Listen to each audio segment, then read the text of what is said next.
Pak Jokowi ku lho ngono lho, mentang-mentang. Lah iya, padahal Pak Jokowi kalau nggak ada PDI Perjuangan juga aduh kasihan dah.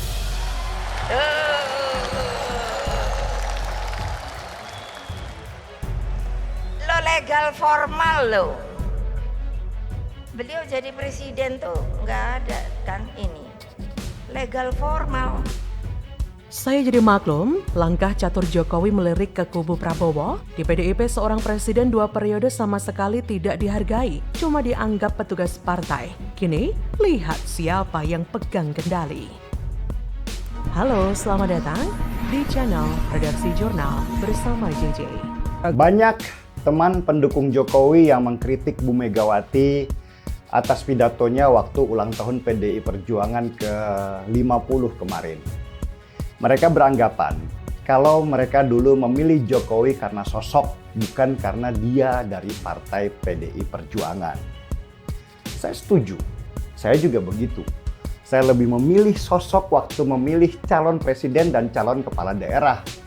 Saya tidak melihat dia itu dari partai apa, karena buat saya dan mungkin sebagian orang, kita melihat pemimpin itu dari rekam jejaknya, bukan dari mana dia berasal. Tapi yang nggak boleh dilupakan, partai adalah kawah candra di muka seorang calon pemimpin. Lewat partailah seorang calon pemimpin digembleng habis-habisan untuk mengemban visi dan misi partai. Bu Mega dalam memutuskan betul-betul sangat hati-hati. Betul-betul tenang dan tidak gerusa-gerusu seperti yang lain-lainnya.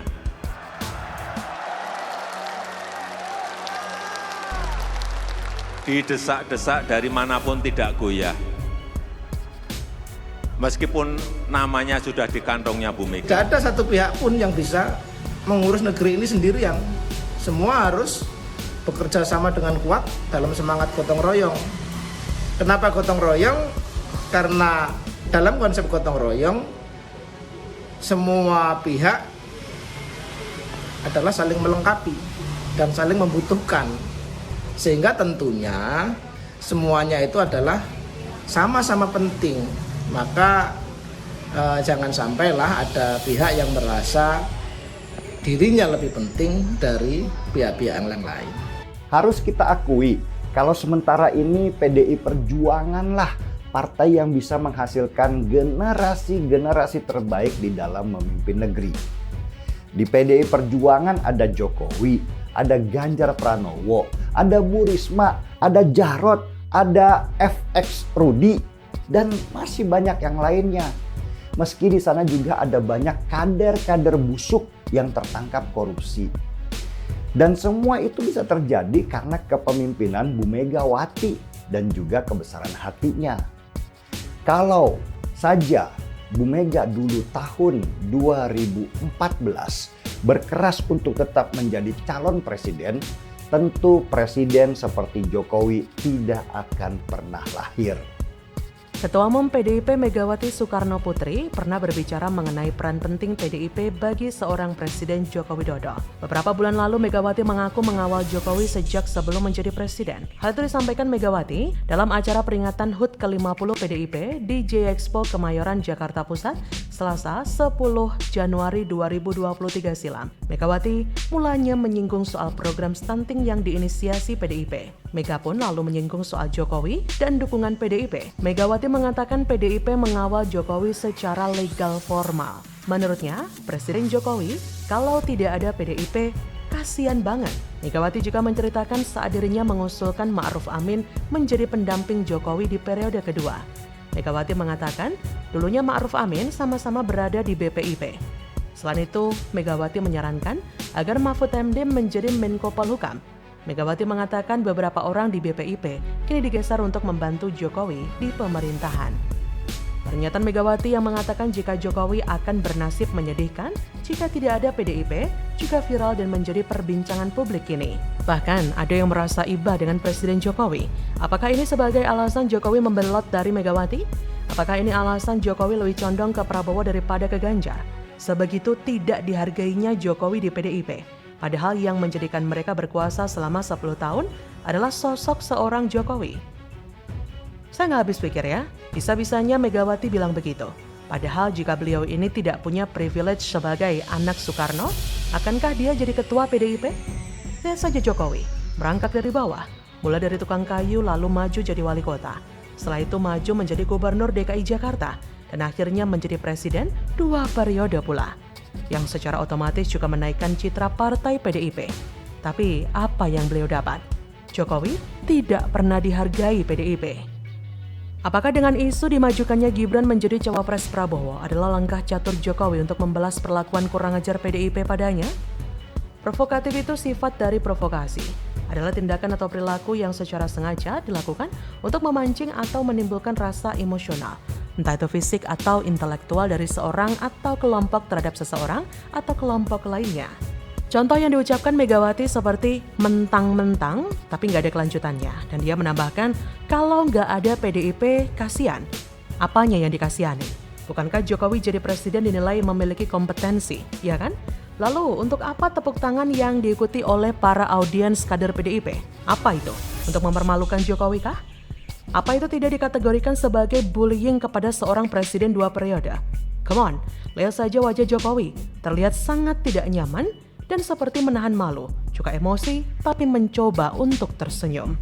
Hal-hal seperti inilah yang menurut saya tidak bagus dilakukan oleh seorang senior seperti Megawati. Tidak memberikan contoh baik bagi para kadernya. Kasihan Pak Jokowi dipermalukan oleh ketua umum partainya sendiri. Meskipun senyumnya hanya gimmick, tapi hatinya nyesek banget. Tapi lihat sekarang, situasinya berbalik. Di balik lekatnya julukan Jokowi adalah petugas partai, Jokowi justru dianggap mampu mengendalikan konstelasi politik di Indonesia. Bahkan terkesan berani berhadapan dengan Megawati. Peneliti Formapi, Lucius Karus menganggap kiprah Jokowi sebagai presiden selama 9 tahun terakhir ini tak sekedar sebagai petugas partai, melainkan juga memainkan peranannya sebagai politikus. Jokowi sendiri tidak ambil pusing dengan anggapan yang menyebut dirinya sedang membangun dinasti. Jika Gibran menjadi bacawa pres pendamping Prabowo, Jokowi hanya tertawa mendengarnya dan menyerahkan penilaian tersebut kepada masyarakat. Jadi, bagaimana menurut Anda? Nah, mengapa hanya Pak Jokowi yang dulu berani mengusungnya? Ini menjadi tanda tanya besar bagi kita semua, bagi masyarakat termasuk Begawan. Apakah teman-teman sepandangan dengan saya? Indonesia membutuhkan Pak Mahfud. Mahfud MD sah cawapres Ganjar bikin kubu sebelah ngeri dan gentar menuju Indonesia emas gaspol GoFood. Halo, selamat datang di channel Redaksi Jurnal bersama JJ. Nah, komitmen beliau untuk negara ini tidak pernah surut. Tahun 2014 beliau itu dukung Pak Prabowo. Enggak apa-apa. Tapi di tahun 2019 gantian mendukung Pak Jokowi. Nah, meski batal sebagai calon wakil presiden, Pak Mahfud tahu. Apa yang membatalkannya itu tahu tuh, paham dia itu. Dan dengan penjelasan Pak Jokowi ke Pak Mahfud, respon Pak Mahfud ketika dijelaskan pembatalan langsung bilang, jika berada di posisi Pak Jokowi, beliau juga akan melakukan hal yang sama. Masuk sebagai Menko Polhukam pada periode kedua Pak Jokowi, yang beruntung bukan hanya pemerintah atau kabinetnya saja. Kita ini masyarakat, termasuk Begawan ini, rakyat Indonesia merasa bersyukur. Siapa menteri yang berani pasang badan membongkar banyak hal, kasus-kasus yang ada di Indonesia, kasus besar itu, yang bagi publik bisa dianggap kemustahilan. Sangat tidak mungkin, tapi bisa dilakukan oleh Pak Mahfud MD. Nah coba, siapa yang ngejar-ngejar para pengemplang BLBI?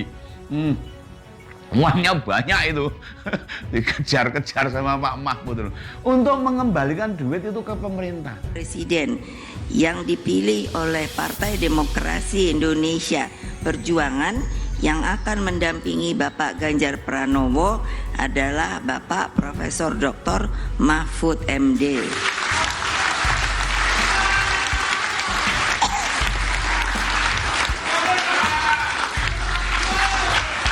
Yang penting diingat oleh koalisi perubahan, Pak Mahfud tidak tertarik dengan kalian semua. Jangan dikira tawaran duniawi bakal mengganggu dirinya. Di negara kita, memang sudah semakin sedikit orang-orang yang memiliki integritas sekuat Pak Mahfud. Rupanya koalisi perubahan itu pernah merayu Pak Mahfud jadi cawapresnya Pak Anies. Tapi tentu saja ditolak. Kita tahu kenapa Pak Mahfud menolak. Integritas dan dedikasi beliau jadi dasar. Tidak akan bakal mau bersama-sama berjuang dan memenangkan Pak Anies. Dulu Pak Mahfud memang seorang politisi, namun sekarang lebih banyak berposisi sebagai teknokrat. Dan setidaknya 4 tahun terakhir sebagai Menko Polhukam, kinerja Pak Mahfud sudah jelas banyak direspon masyarakat dengan positif. Secara matematis, jika mampu mengajak Pak Mahfud, bukan hanya elektabilitasnya yang akan terdongkrak, tapi penambahan suara juga akan terjadi secara signifikan. Teka-teki Cawapres Ganjar Pranowo akhirnya terjawab. Nama Menko Polhukam Mahfud MD resmi diumumkan sebagai Cawapres pendamping Ganjar di Pilpres 2024. Pengumuman nama Mahfud MD disampaikan langsung oleh Ketua Umum PDIP Megawati Soekarno Putri di DPP PDIP Jalan Diponegoro, Jakarta Pusat, Rabu 18 Oktober. Benar-benar duet yang pasti menang untuk Indonesia Emas. Inilah kalimat yang saya aturkan untuk menyambut deklarasi Ganjar Mahfud menjadi pasangan Capres-Cawapres untuk Pilpres 2024. Meskipun memang beberapa waktu belakangan ini terdapat beberapa nama yang menjadi favorit dan cocok berpasangan dengan Ganjar. Dan akhirnya nama Mahfud MD lah yang kini sah diusung menjadi Cawapres Ganjar Pranowo.